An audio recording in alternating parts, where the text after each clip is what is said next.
Binomio di amicizia e di collaborazione tra Sappada e Forniavoltri finalmente anche avviene all'interno della stessa regione. Il vice governatore della regione Friuli Venezia Giulia, con delega allo sport Mario Anzil, presente anche il ministro per lo sport Andrea Abodi, è intervenuto alla presentazione del World Master Cup 2026, il campionato mondiale master di sci nordico over 30 che si svolgerà dal 29 gennaio al 6 febbraio tra Sappada e Forniavoltri.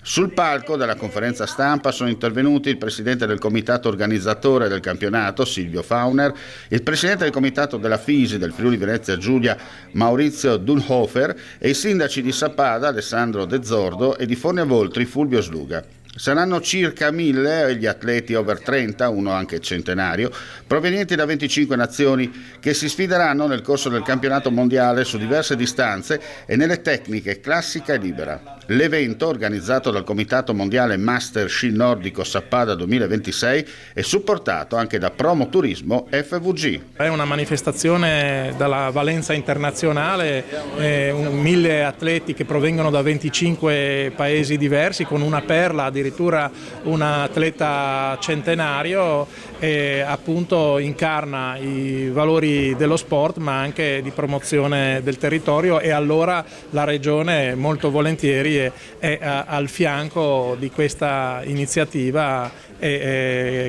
sostenendola con la convinzione però che senza la capacità e la passione degli organizzatori sarebbe impossibile che manifestazioni belle come queste potessero realizzarsi.